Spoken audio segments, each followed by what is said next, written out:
조선시대 연산군의 첫째 딸 휘신공주. 휘신공주는 조선 제10대왕인 연산군과 패비신씨의 장녀로 어렸을 때는 휘순공주였으나 출가 후에는 휘신공주로 봉호를 바꾸게 됩니다.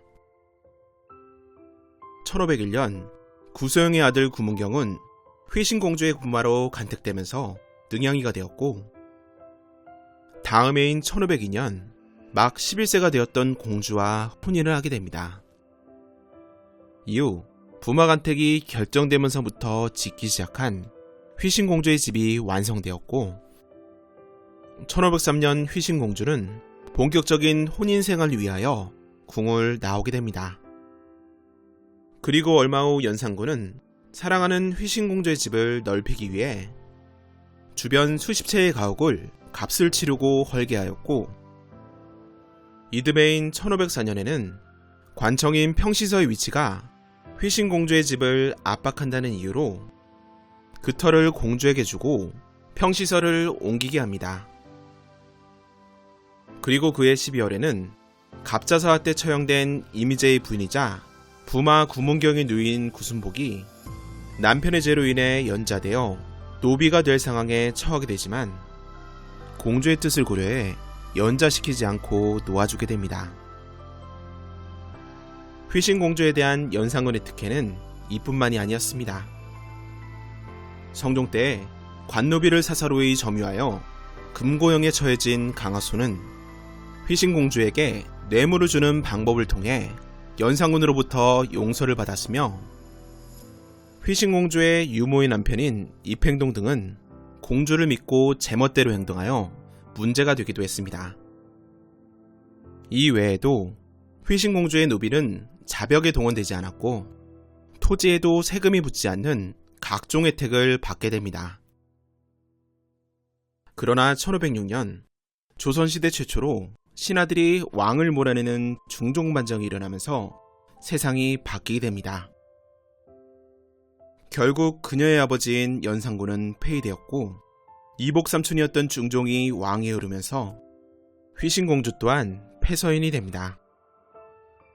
이때 시아버지 구수영은 자신의 아들이 죄인의 사이가 되었다면서 휘신공주와 구문경의 이혼을 허락해줄 것을 조정에 요청했고, 곧 이를 허락받게 됩니다.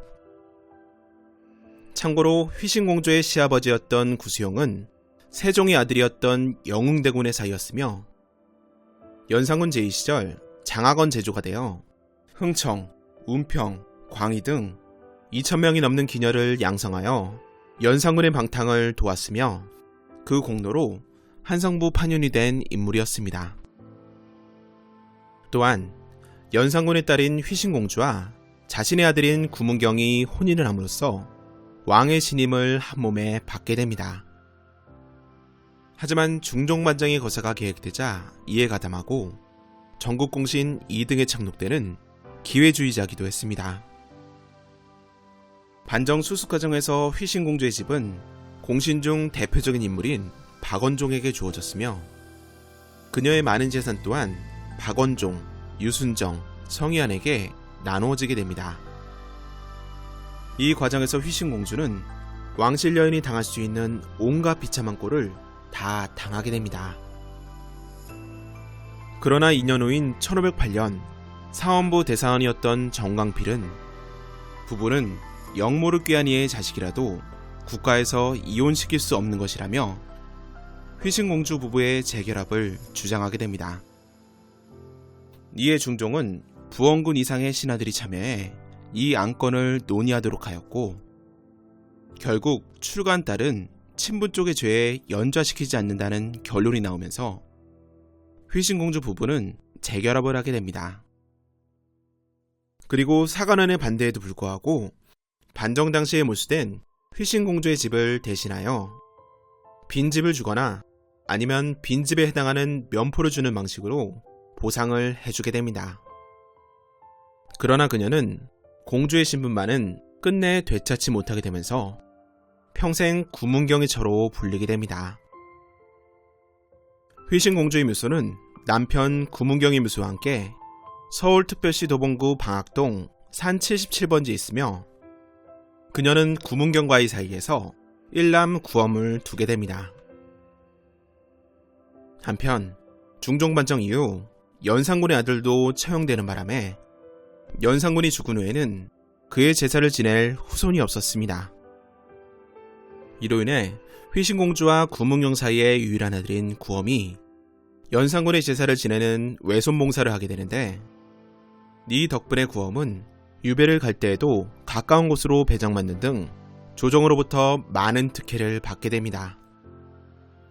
하지만 구엄 또한 제사를 이을 아들이 없었으므로 연산군의 제사는 구엄의 외손자인 이한룰에게로 이어지게 됩니다.